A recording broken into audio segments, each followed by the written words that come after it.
Magandang gabi po sa ating lahat, mga kapatid. Yes, the Lord is faithful. The Lord is faithful. And the Lord is worthy to be praised and to be worshipped. Siya ay karapat-dapat na papurihan at sambahin ng ating mga buhay. Bakit po, mga kapatid, karapat-dapat ang ating Diyos, ang ating Panginoon sa Kristo, na papurihan at sambahin? Bakit po? Ayan, dapat alam natin ang reason kung bakit po siya ay karapat-dapat na papurihan at sambahin. Kapag di natin alam ang reason, bakit natin siya pinupuri at sinasamba, wala pong katuturan ng ating pong mga ginagawa. Yun po ang katotohanan. At ang ating pong gagawin ngayon, mga kapatid, ang ating pong pagdiriwang ng banal na hapunan ng Panginoon ay isang malinaw at malalim na pag-aalaala. Pakinggan po natin. Ang gagawin po natin ngayon, mga kapatid, ay isang malinaw at malalim na pag-aalaala. Bakit po natin siya dapat papurihan at sambahin? Dahil may ginawa po siya para sa atin. At ngayong gabi po, tayo po ay binibigyan ng isang aralin ng Panginoon patuloy sa isa sa napahalagang pagpapakita ng Diyos kung ano po dapat ano dapat ang mababanaag sa atin. Kung tayo po tumatayo bilang mga hinirang ng Diyos, bilang mga taong naglilid or nag-aakay sa mga taong hindi pa nakakakilala, hindi pa nakakaunawa patungkol sa Diyos. Huwag niyo kung titingnan to, wala po tayong nilagay na points dito. Although kanina ay nag-request ako kay Brother Kyle na ilagay po dyan yung ating pong teksto. Ang teksto po natin, mga kapatid, ay makikita natin sa Aklat ng Juan or Book of John, chapter 13, verses 1 to 17. Tandaan po natin, kapag tayo po ay nagdiriwang ng banal na hapunan ng ating Panginoon, sasanayin po natin na magdadala tayo ng sarili nating Biblia. Sapagkat sinasadya ko po, mga kapatid, na hindi po tayo magkaroon ng kung anumang makikita dito. At magpo-focus po tayo sa ating pong mga Biblia, sa salita ng Diyos na mababasa po natin mismo sa ating hinahawakan. Kasi po, napapansin po natin, mga kapatid, sa mundo ngayon, na madalang na tayong humawak nito. Ayan yung pinamanhik natin last Lord's Supper, noong January Lord's Supper natin. Pinamanhik natin na wag po natin kakalimutan ang banal na kasulatan. Yung hard copy. Hindi po natin alam kung anong mangyayari sa mundo. Kung biglang magkagera at wala ng internet, meron pa ba kayong salita ng Panginoon? Mababasa niyo pa ba siya? Napaka-importante po na hindi niyo pinapayagan ng sarili niyo na wala na kayong ganito, wala na kayong binubuklat na hard copy na Biblia. Every time na magkakaroon po tayo ng Lord's Supper, wala po kayong makikita dito. Kasi po, sinasadya natin magdala tayo nito at basahin natin mismo sa ating pong banal na kasulatan ang Biblia o ang mga salita ng Diyos. Okay? Na pag-aariin natin. Yan po yung sinabi ko last Lord's Supper, kung matatandaan niya.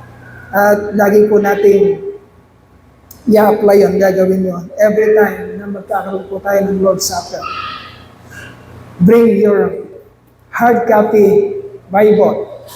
Okay? Huwag niyo sanayan. Huwag niyo sanayan, mga kapatid.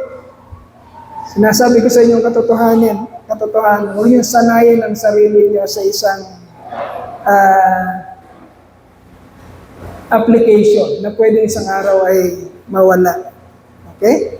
So, John chapter 13 verse 1 to 17. Dito po mga kapatid, matututunan natin kung paano ang ating Diyos ay naging isang makatotohanan, dakila, na tagapag-akay.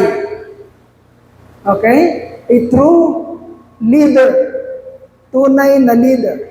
At yun din, as an example of the message for tonight, as an example, titingnan natin, mga kapatid, kung ang mga nakikita ba nating leader sa kapaligiran, lahatin na natin, sa politika,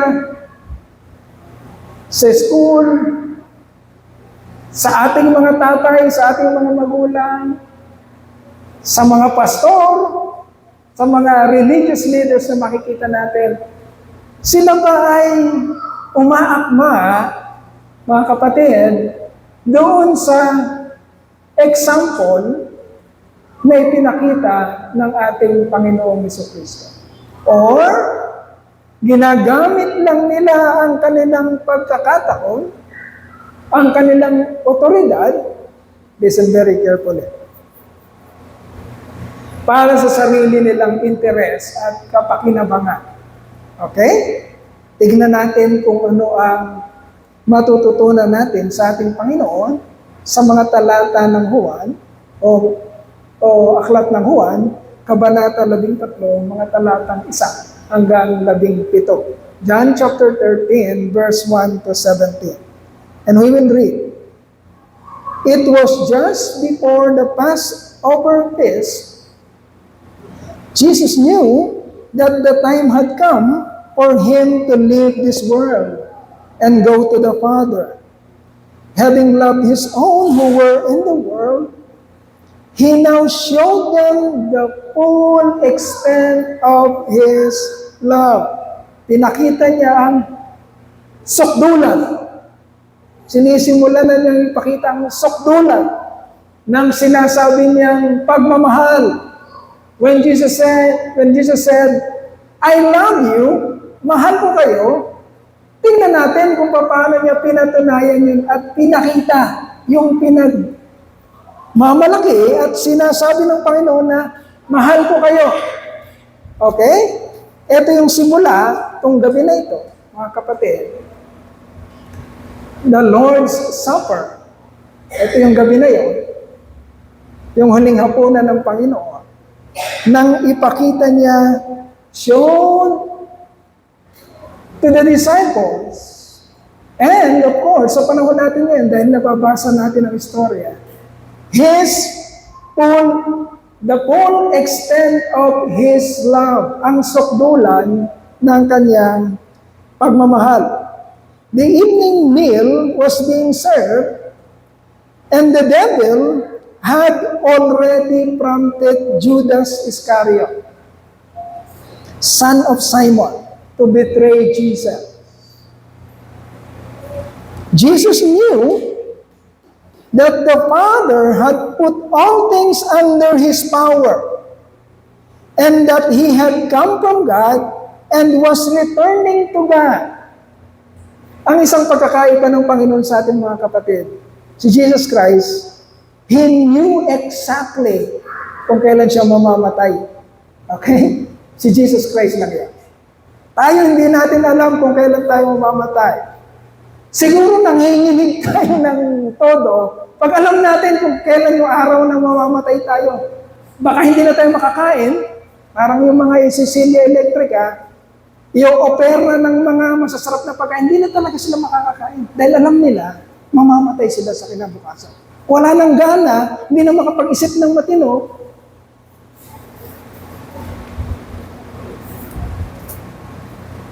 Hindi na kayang magkaroon ng mahusay na pananaw at pag-iisip. Kung tayo, but Jesus knew na matatapos na ang lahat. At ito na ang kanyang, pakinggan mabuti. Do not be distracted by, pakipatay na lang to kasi iba yung nakasulat diyan, ay ibig sabihin, ibang salin. Okay? Nakikita ko kasi, Okay? Focus tayo, mga kapatid. Focus tayo dito. Alam ni Jesucristo na kinabukasan, mamamatay na siya. Okay? Alam niya kung anong mangyayari sa kanya. At alam niya na pagkatapos nito, mga kapatid, magaganap ng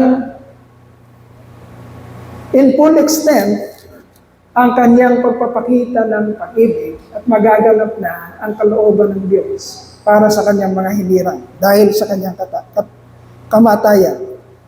Jesus knew that the Father had put all things under His power and that He had come from God and was returning back to God. So He got up from the meal, took off His outer clothing, and wrapped a towel around His waist. Okay? Kumakain sila, tumayo siya, sa hapag, tumayo siya, tinanggal yung panlabas na kasuotan. Hindi po naghubad si Jesus. May robe po sila. Merong inner clothing, may outer clothing. Tinanggal lang niya yung outer clothing, pero nakadamit si Jesus Christ. Tinanggal niya yun, kumuha ng tuwalya, binikis sa kanyang tawag dito, waist. Balakang. Binikis doon. After that, He poured water into a basin and began to wash His disciples' feet. Okay? Drying them with the towel that was wrapped around Him. Pagkatapos niyang itali yung tuwalya, unti-unti na niyang inisa-isa niyang hugasan ang paa ng kanyang mga disipulo. Okay? Verse 6. He came to Simon Peter, who said to Him, Lord, are you going to wash my feet? Ito naman si Pedro. Lagi si Pedro, di ba? Pinapakita ng Lord kung ano yung kaisipan ng karamihan sa tao. Kagaya ni Pedro. Lord, are you going to wash my feet? Panginoon, kailangan mo pang hugasan ang mga paa. Hugasan mo ba talaga ang mga paa? Jesus replied, You do not realize now what I am doing, but later you will understand. Yan sinabi niya kay Pedro. Ngayon, Pedro, hindi mo naiintindihan. Pakinggan natin mabuti. Ngayon, Pedro, yung gagawin ko, yung paghuhugas ng mga paa niyo, hindi mo naiintindihan yan ngayon, Pedro. Pero darating ang panahon na maiintindihan mo rin ang ginawa ko. Yun din ang gustong sabihin sa atin ng ating Panginoon. Naiintindihan ba natin kung ano ang ginawa ng Panginoon sa atin? O kagaya pa rin tayo ni Pedro, na hindi naunawaan and therefore hindi natin na-appreciate kung ano talagang ginawa ng Panginoong Jesucristo. Verse 8. Dahil hindi naiintindihan ni Pedro, ang sabi ni Pedro, No! Hindi! No! Said Peter, You shall never wash my feet. Okay? Dahil hindi naiintindihan ni Pedro, nagre-refuse si Pedro. Wow! Oh Lord! Huwag mo hugasan ang aking mga paa. Jesus answered, Unless I wash you, you have no part with me. Maliban na hugasan kita, Pedro, wala kang, ano yung part? Ha? Bahagi? Wala kang bahagi sa akin. Unless, maliban na hugasan kita, Pedro, walang tayo. Hindi magiging tayo. Walang tayo. Maliban na hugasan kita, Pedro. Yan ang sabi ng Panginoon. So, anong pinapakita ng mga kapatid? Pinapakita noon that lagi natin pinapaulit-ulit ang doktrina natin, mga kapatid.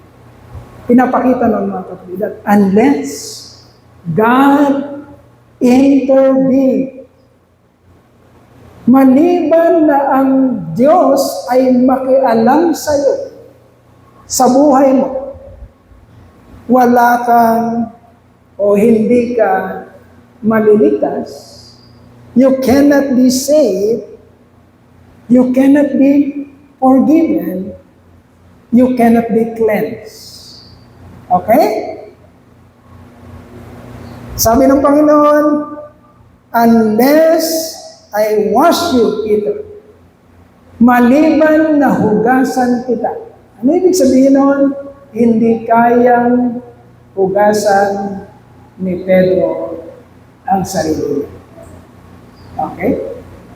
Kung hindi mag-i-intervene ang Panginoon, kung hindi niya huhugasan si Pedro, ibig sabihin, patatawarin, ililigtas, iaalay ang kanyang sarili, ibububo ang kanyang dugo para ihugas sa mga kasalanan ni Pedro, walang mangyayaring kaligtasan. Listen very carefully. Walang mangyayaring kaligtasan. Ang kapatid, ang dahilan kaya hindi natin na-appreciate ang Panginoon ay dahil hindi malalim ang ating pagkaunawa patungkol sa kanyang ginagawa o sa kanyang ginawa.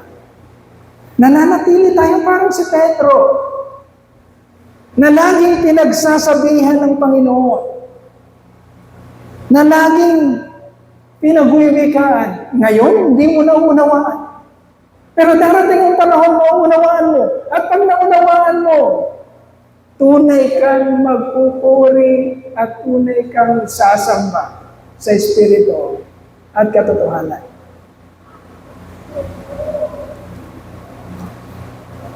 Verse 9, verse 9, then Lord, Simon Peter replied, not just my feet, but my hands and my head as well. Ano naman si Pedro? Nung nakita niyang may kinalaman sa kanyang relasyon sa Panginoon, ang gagawin ng Panginoon. At pag hindi ginawa niya ng Panginoon, ay wala silang relasyon.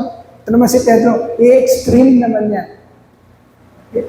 Hahangarin naman niya ang mas higit kesa dun sa gagawin ng Panginoon. Ang sinabi ng Panginoon, Jesus answered, verse 10, a person who has had a bath needs only to wash his feet. His whole body is clean. And you are clean, though not everyone of you. Anong ibig sabihin niya? Sa verse 10, mga kapatid. Verse 10, Jesus answered, a person who has had a bath needs only to wash his feet. His whole body is clean. Kapag naligo na ang isang tao, hindi na niya kailangan maligo ulit. Kailangan lang niya maghugas ng kanyang paa. Bakit? Dahil ang paa, laging narurumihan. Okay?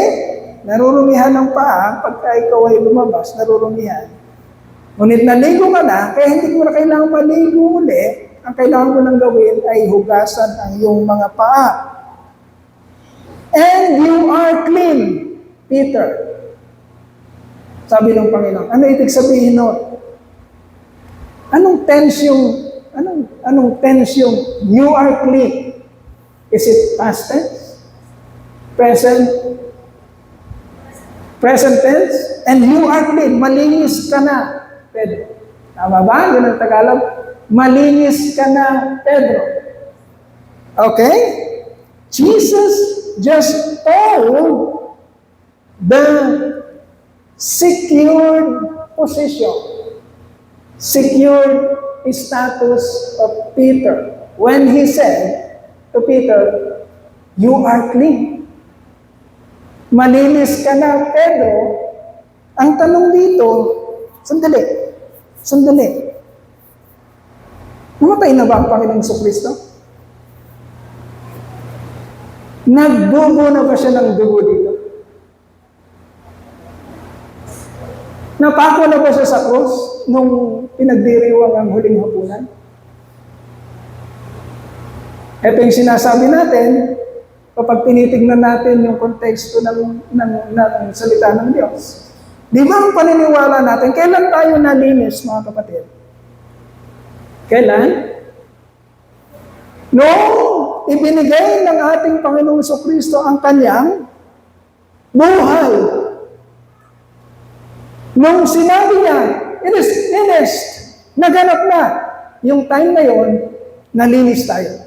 Napatawad tayo. Okay? Then why did Jesus say, nung gabi na yun, habang kumakain sila ng banal na hapunan, bakit sinabi ni Jesus Christ na, and you are clean. Malinis ka na, Pedro. Bakit sinabi ng Panginoon? Huwag natin kalilimutan, ang nagsasalita ay hindi tao, kundi ang nagsasalita ay Diyos. Siya ay Diyos na alam niya ang nakaraan at alam niya ang bukas, sapagkat, pakinggan natin mabuti, yung nakaraan, sinabi na niya kung anong mangyayari sa kinabukasan. Okay? Sinabi niya yon sa Isaiah chapter 46, yung pinag-aaralan natin, elected, or no, predestined. Sinabi niya sa Isaiah chapter 46, I make known from the beginning what is to come. Sinabi ko na noon pa kung ano ang mangyayari sa kinabukasan. Huwag mong kalilimutan, huwag natin kalilimutan na ang nagsasalita dito ay hindi si Pedro, hindi tao, hindi ang disipulo, kundi mismo ang Diyos. Okay? When Jesus said that you are clean, Peter, hindi pa man siya namamatay sa krus, because sigurado at hindi magmamaliw kung anong sinabi ng Panginoon na mamamatay siya para kay Pedro. Hindi siya uurong at ito nga ay magaganap. Ang ibig sabihin, sa perspective ng Diyos, sa perspective ni Jesus Christ, ang mangyayari sa kinabukasan para sa Kanya ay tapos na. Okay? Because He is sovereign and in control of everything. Kung anong sinabi niya, siya ngang mangyayari. He is a transcendent God. Ibig sabihin, siya ay nasa past, nasa present, at nasa future. Okay? Hindi natin pwedeng gayahin yon kung tayo. Pero ang Diyos, kaya niyang sabihin na parang tapos na ang mga bagay na mangyayari sa future. Okay? That's why when Jesus said to Peter and to the disciples, you are clean. Peter and the disciples were really clean. Nahugasan na talaga sila. Sa puso, sa isipan, sa perspective ng ating Panginoon sa Kristo. Ganon kasigurado ang ating pananampalataya at kaligtasan sapagkat ang may hawak nun ay ang Diyos na nangunguna at may control ng lahat ng bagay. Kaya nung sinabi niya sa Isaiah, chapter 46, I make known the end from the beginning. Ako at wala ng iba ang magsasabi ng mga mangyayari at sasabihin ko yon, hindi pa man nagsisimula ang istorya o ang sanlibutan. Okay, yun ang ibig sabihin ng mga kapatid. Huwag mong gagayahin. Ang ating Panginoong Kristo lang ang pwedeng magsalita ng gano'n. Ngunit sinabi niya, you are clean, Peter, and the disciples as well, though not every one of you. Malinis na nga kayo, pero hindi lahat kayo. Sino nagsabi noon? Ang Panginoon. Sa sarili niyang bibig. Though not every one of you. Because in verse 11, it says, For he knew who was going to betray him. And that's why he said, not every one of you was clean. Okay.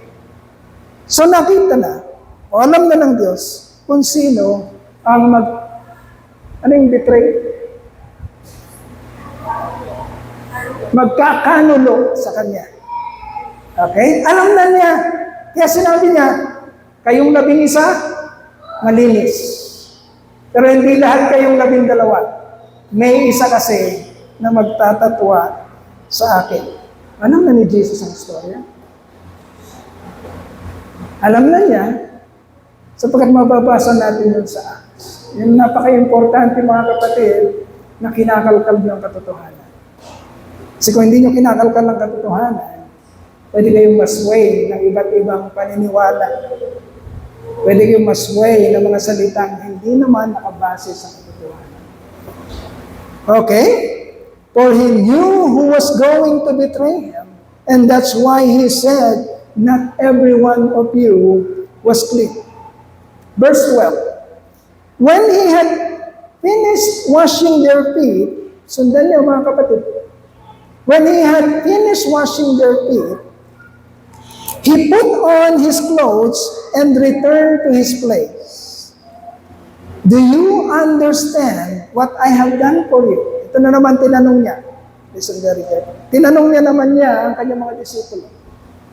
Do you understand what I have done for you? Naiintindihan niyo ba kung ano ang ginawa ko para sa inyo? He asked them. 13, you call me teacher. You call me Lord. And rightly so, for that is what I am. Now that I, your Lord and teacher, have washed your feet, you also should wash one another's feet. Okay? Sabi ng Panginoon, naintindihan niyo ba ang ginawa ko? Ako ang inyong guro. Ako ang inyong Panginoon. Tinatawag niyo kung ganon. Tama lang na tawagin niyo kung ganon. Pero nakita niyo ang ginawa ko. Hinugasan ko ang inyong mga paa. Ganon din ang inaasahan kong gawin niyo sa bawat isa sa inyo.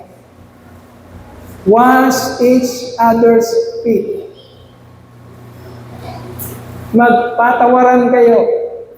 Kalimutan niyo ang pagkakamali ng bawat isa. Yun ang ibig sabihin ng Panginoon. 15, I have set you an example that you should do as I have done for you. 16, I tell you the truth. No servant is greater than his master, nor is a messenger greater than the one who sent him. Now that you know all these things, you will be blessed if you do them. Doon nagtatapos ang sinabi ng Panginoon sa kanila. Verse 17. Ngayon, nakita niyo ang ginawa ko at naiintindihan niyo ang ibig sabihin nito. Ano sabi ng Panginoon? Pagpapalain kayo kung gagawin niyo kung ano ang ipinakita ko sa inyo. Nasaan daw ang pagpapala? Kailan daw darating ang pagpapala, mga kapatid? Kapag ginawa nyo kung ano ang nakita nyo sa akin. So pinag-aaralan natin every Sunday. Okay? Elected, foreknown, predestined. Predestined to be what? Ano sabi doon? Predestined to be what? To be conformed to the likeness of God's Son, Jesus Christ. Ano sabi ng Panginoon dito? Pagpapalain ka kung susundin mo at gagawin mo ang mga bagay na nakita mong ginawa ko para sa iyo. Nasaan ang pagpapala? Nasaan mo may enjoy, kapatid, ang pangako ng Diyos kung nangyayari na sa iyo? Ang itinalaga ng Diyos noon pa man na mangyayari sa iyo. At ano yun? Magiging kamukha ka ng Panginoong Jesucristo. Jesus Christ had set an example. Nagbigay siya ng ehemplo, kapatid, na dapat ay makikitang nangyayari sa bawat hinirang niya. At tayo bilang mga hinirang ng Diyos, kinilala niyan sa Kanya at itinalagang maging kamukha ni Kristo. Tayo ang mga maglilid, kapatid.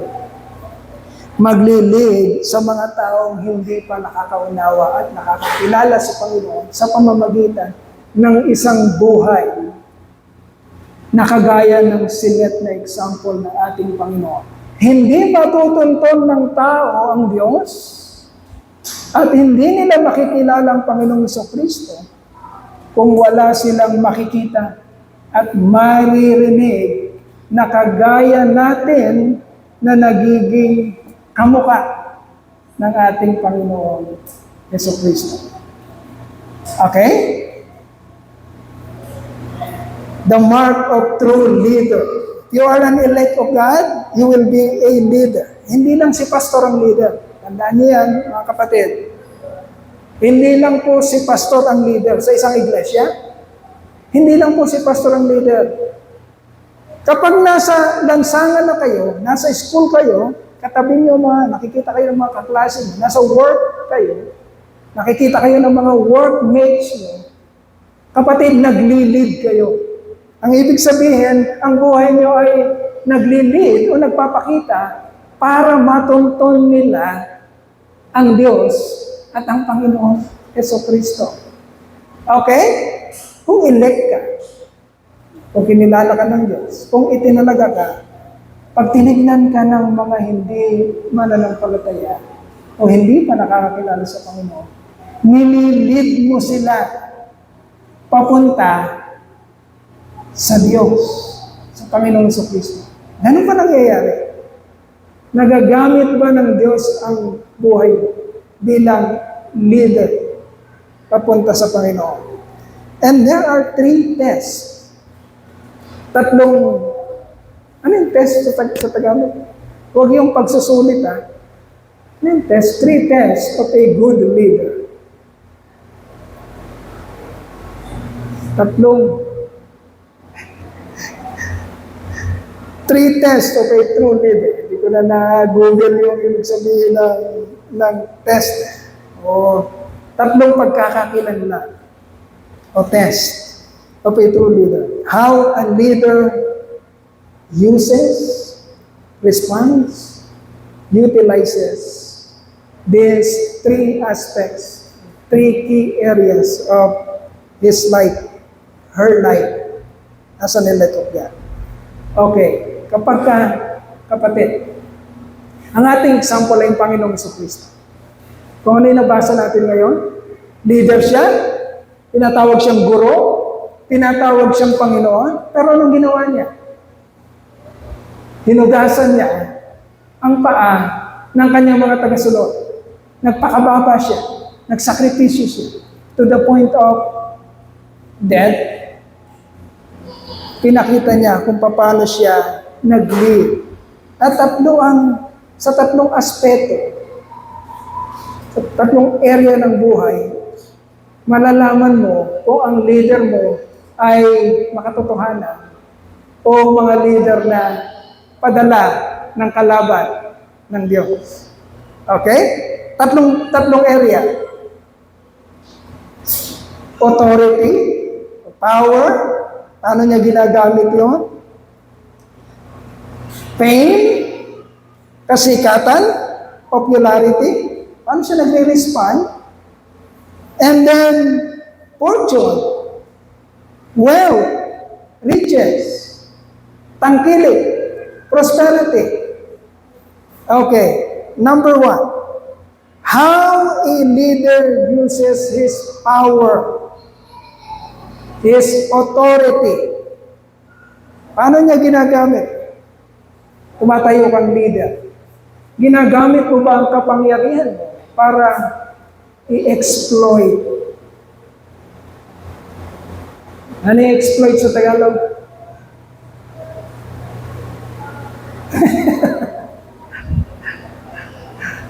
Sorry, hindi ko na-google yung ano. I-exploit.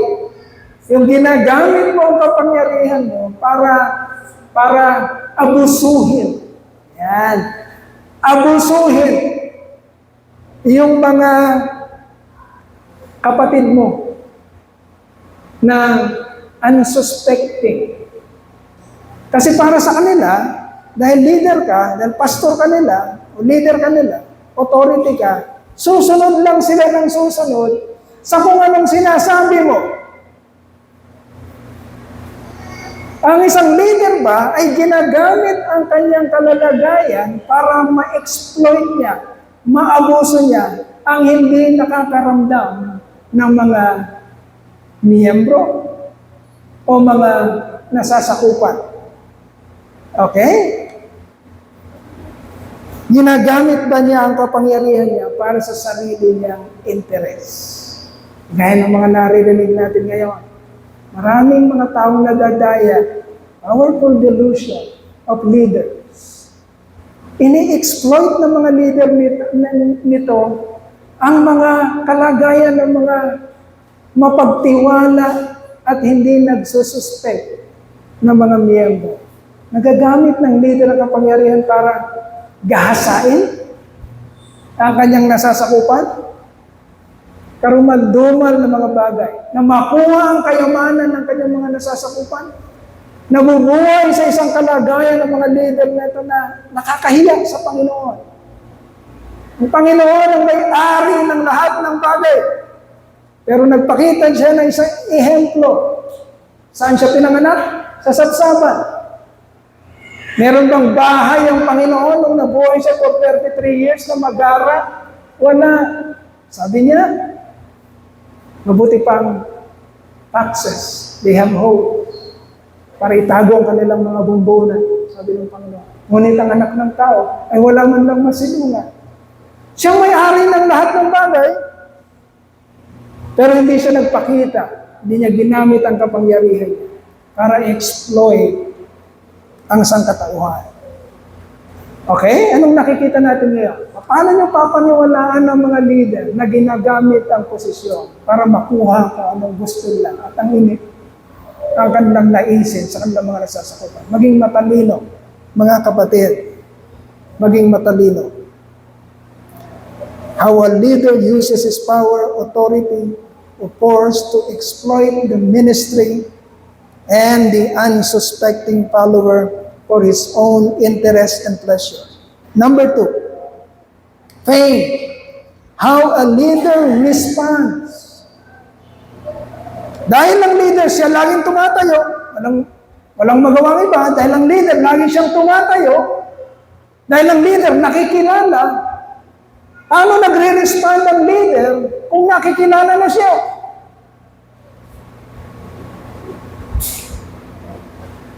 Nakikita niyo ba ang leader na nagke-crave siya sa kasikatan?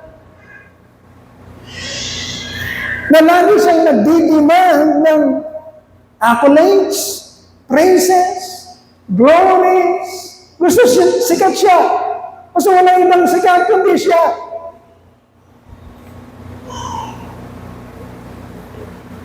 Nakakatakot magkaroon ng mga ganong klaseng leader. Kitang-kita na ang karumal-dumal niyang ginagawa. Pero parang walang pakialam. Walang pakialam. Parang hindi natitigatin. At ngayon gusto pang umupo sa isang kalagayan ng kasikatan at kapangyarihan. Nakakatakot, mga kapatid, ang nangyayari sa sanlibutan kung hindi natin naalamin ang katotohanan. Sapagat marami matatalinong tao ang parang hindi naiintindihan ng kanilang ginagawa. Mga abogadong naniniwala pa rin. And then lastly, fortune, prosperity, riches, wealth. How much material things or money the leader benefits from the ministry. Doon mo makikita. Nakakalungkot na mga leader na ito ay merong jet plane, submarine,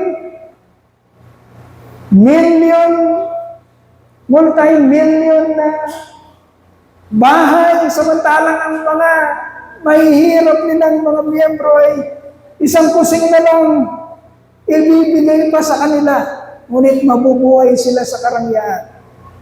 Matentes nyo isang leader, kung totoo siya mga kapatid. Doon sa, paano mo nakikita, gaano karami ang ibinibigay niya kesa sa nakukuha niya. Pakinggan niyo mabuti. Kapag ang leader niyo ay hindi kagaya ng Panginoon Jesucristo, na inubos niya ang lahat, magkaroon ka lang. Ang tunay na leader, ubusin niya sa kanya para magkaroon ka. Yan ang tunay na leader, kagaya ng pinakita ng Panginoon natin. Huwag kayong maniniwala sa mga leader na inubos na yung lahat, pero wala siyang ibinigay. Gumanda ang kanyang kalagayan, nagnakaw siya ang lahat, pero wala naman siyang ibinigay.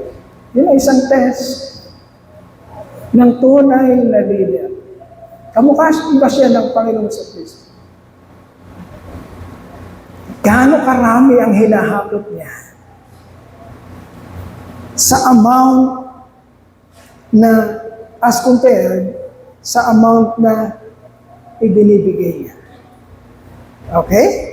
How much material things or money the leader benefit from the ministry as compared to the value of this leader's works, the value and significance of this leader para itaguyod ang ministry. Okay? Sabi ng Panginoon, I have set you an example.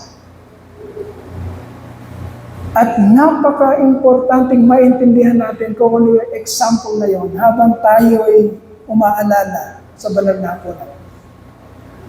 Ang ibig sabihin ng tinapay at dugo, mga kapatid, ay kamatayan ng ating Panginoon sa Kristo.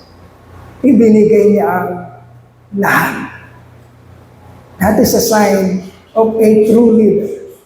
Walang gumawa noon. At wala nang makakagawa ng ganon. Sino ang magdedesisyon na ubusin niya ang lahat at ibibigay niya para lang magkaroon ang mga taong minamahal niya? Okay? Yun ang isa sa importanteng naunawaan natin, mga kapatid. God gave everything. Hindi niya ginamit ang kapangyarihan. Kaya niyang lipunin tayo in a wink of an eye. In a blink of an eye. Kaya niyang gamitin ang kanyang kapangyarihan sa isang snap ng kanyang finger. Tapos na ang lahat. Pero hindi niya ginamit ang kapangyarihan niya para exploit ang kahinaan ng sangkatawan. Inintindi niya, pinagtiyagaan, tinuruan. Hindi niya ginamit ang kanyang kasikatan. Hindi siya nagpasikat nung nabuhay sa mundo. Hindi natin nakitang nagpasikat ang Panginoon. Maraming pagkakataon, pag dumadagsa ng tao, mababasa natin, anong ginagawa ng Lord? Tumatalubos siya. Sapagkat alam niyang ang gusto ng tao ay itanghal siya, pero hindi pa napapanahon ang mga bagay na iyon. Kaya ang ginagawa ng Panginoon, pag binasa natin, pag nandiyan ang ng people, tatago siya at hindi na makikita ang ating Panginoon. Maraming beses din na sinasabi ng Panginoon na pag nagpapagaling siya, isikreto mo lang ito. Huwag mo itong sasabihin kanino. Okay? Hindi kailangan ng Lord ng kasikatan. Hindi niya ginamit ang kanyang kapangyarihan. At bandang huli, binigay niya ang lahat. Mamimeasure natin, masusukat ang kanyang tunay na intensyon, tunay na pagmamahal. Tapat siya sa kanyang sinabing, mahal ko kayo dahil pinatunayan niya at ibinigay niya, inubos ang kanyang sarili para magkaroon lang tayo, maligtas, mahugasan sa ating mga kasalanan. At yun ang inaalala natin, mga kapatid, na dapat nating maunawaan at maintindihan. Naging tapat, tunay na tagapanguna, tunay na guro, tunay na Panginoon ang ating Panginoon sa Kristo sa pagpapamalas niya ng kanyang buhay. Tayo bilang mga tagasunod niya, mga kapatid, hindi lang para alalahanin natin kung anong ginawa ng Panginoon, kundi inaasahan sa atin ng Panginoon na susunod tayo sa ehemplo na ipinakita niya sa atin. Magiging kagamit-gamit tayo ng Panginoon para mga taong hindi pa nakakaunawa, nakakakilala sa Panginoon, ay mainig natin papunta sa Kanya sa pamamagitan mismo ng ating buhay na kahawig at kamukha ng ehemplo ng ating Panginoon. Papurihan po natin siya. Magpasalamatan. Tayo po yung manalangin. Tayo po yung manalangin. Pasalamat sa Panginoon. Hallelujah, hallelujah, hallelujah. O manaming dakila, bagamat nakikita mo na kakaunti kami, na hindi kami nakukumpleto sa panahon na dapat binibigyan ng pagkakataon upang alalahanin namin ang iyong natatanging sakripisyo. Natatanging gawa sa krus ng Kalbaryo ang pagbububo ng iyong dugo at pagbibigay ng iyong buhay para sa amin. Ama, bilang iglesia, lumalapit po kami sa iyo nang may pagpapakumbaba, nangihingi ng kapatawaran sa amin pong hindi lubusang pagtalima, pagkat di namin nabubuo ang bilang ng membership palagi na kapag kami po ay nagdiriwang ng banal na hapunan. Ama, patawarin mo po kami, patawarin mo po ang iglesia. Ngunit, pagpalain mo po, Panginoon, ang mga taong makatotohanang nagnanais na gumanap at alalahanin ang iyo pong dakilang sakripisyo para sa aming kaligtasan.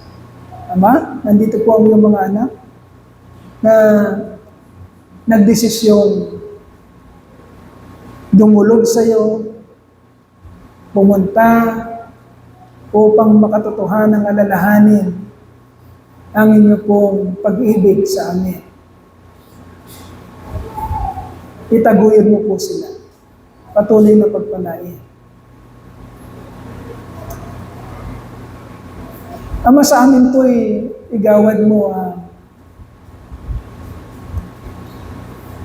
patuloy na pagnanais, Panginoon, na maunawaan ka at makaalam ng iyong mga katotohanan. Ayaw po namin matulad sa sinabi mo sa mga disipulo nung gabi na yun, na hindi nakakaunawa. Gusto po namin dumating sa amin kamalayan, Panginoon, sa aming buhay. Ang pagkakataon na lubusan naming nauunawaan kung ano ang aming ginagawa. Na lubusang ang aming puso't isipan ay tunay na nagdi-desire, nagnanais ng makatotohanang pagganap at pag-aalaala sa iyo pong sakripisyo para sa amin. Ama, nawa po Panginoon, patuloy mong pakialaman at kulitin ang aming mga kamalayan upang hindi po maging kahina-hinayang ang aming mga buhay. At di po kami matulad sa mga taong patuloy na nakakarinig pero hindi naman lubusang nakakaunawa. Nawa po aming Ama sa kami, sa sinasabi mo sa iyong mga salita, na nilinis mo na at nagkaroon ng katuturan ng kapangyarihan ang ibinubo mong dugo at isinakripisyong laman para po sa aming kaligtasan. Ama, nawa po sa aming pagganap mamaya sa banal na hapunan ay nabuksan ang aming mga isipan at naunawaan namin ng malalim ang inyo pong labis na pagpamahal sa amin na lubusang nagbigay sa amin, Panginoon, ng kapayapaan at pag-asa. Bagamat kami napalayo at hindi bumalik ng kusa sa iyo. Here is your church. O God, the Truth and Life Christian Church. Ilabas mo po sa amin ang ebidensya ng inyo pong pinagpagurang kaligtasan. Naway makita ito sa aming mga buhay. Salamat po sa iyo pong papuri, sa iyo pong parangal, sa iyo pong kadakilaan at pagsamba. Tinataas po namin sa pangalan ng iyong anak, aming Panginoon at tagapagligtas na si Jesu Kristo. Amen, amen, and amen.